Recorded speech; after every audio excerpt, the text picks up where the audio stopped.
এইবাৰো দেখা গৈছে চাংমাজিত পাৰ্টনাৰ্ছ ক্লাবৰ সৌজন্যত night prize money kabaddi tournament আৰম্ভ হ'বলৈ গৈ আছে অহা মঙ্গলবাৰ অৰ্থাৎ 14 তাৰিখে।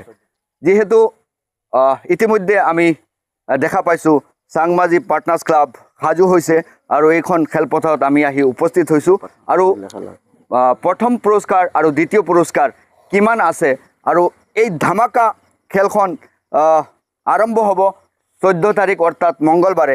আমি পোনে পোনে সভাপতি মহোদয় আৰু সম্পাদক মহোদয় আছে তেখেতৰ পৰা আমি কিছু মন্তব্য ল'ব বিচাৰিছোঁ। যিহেতু অহা মঙ্গলবাৰে আৰম্ভ হ'ব ধামাকা কাবাডী টুৰ্ণামেণ্ট, যিহেতু প্ৰতি বছৰে কাবাডী খেল দিয়ে, নানান ধৰণৰ খেল দিয়ে আৰু এইবাৰো দেখা গৈছে আপোনালোকে উদ্যোক্তা লৈছে। কি ক'ব অলপ ৰাইজক? হয়, নিশ্চয় আপোনালোকে যোৱাবাৰ খেলতো আছিলে, এৰ আগৰবাৰো আছিলে আৰু এইবাৰো আমাৰ চাংমাজি পাৰ্টনাৰ্ছ ক্লাবে যিহেতু নাইট কাবাডী টুৰ্ণামেণ্টৰ আয়োজন কৰিছে। 14 তাৰিখ আমাৰ খেলখন আৰম্ভ কৰা হ'ব। গতিকে ইচ্ছুক খেলুৱৈসকলে আমাৰ খেলত অংশগ্ৰহণ কৰিব পাৰিব আৰু আমাৰ যিসকল দৰ্শক আছে যে দৰ্শকেও আমোদ পায়। আমাৰ চাংমাজি পাৰ্টনাৰ্ছ ক্লাবৰ এটা যিকোনো খেল হওক, 15 আগষ্ট হ'লে আমি 15 আগষ্ট পতাকা উত্তোলন কৰি বৃহত্তৰ ৰেলী দিওঁ, 26 জানুৱাৰীতো আমি ৰেলী দিওঁ পতাকা উত্তোলন কৰি।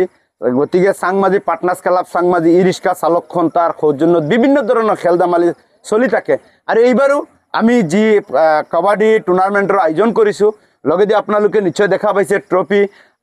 আপোনালোকে কিজানি জিলাৰ ভিতৰত প্ৰথম আমাৰ ট্ৰফিটো হয় নেকি, নিশ্চয় আপোনালোকে ক'ব পাৰিব। আৰু বিশেষকৈ যিসকলে দৰ্শকে আপোনালোকৰ মাধ্যমে চাব তেওঁলোকে কমেণ্ট যোগে জনাব যে এই ট্ৰফিটোত প্ৰথম না আৰু কোনোবাই দিছিলে তেনেকুৱা কাবাডী টুৰ্ণামেণ্টত। যিহেতু আপোনালোকে কাবাডী খেলখন আৰম্ভ কৰিব, আমাৰ হিয়াৰ আমোদটো অতি মৰমৰ শিল্পীগৰাকী তেওঁ এই পৃথিৱীত নাই হ'লেও কিন্তু আমাৰ অন্তৰত আছে।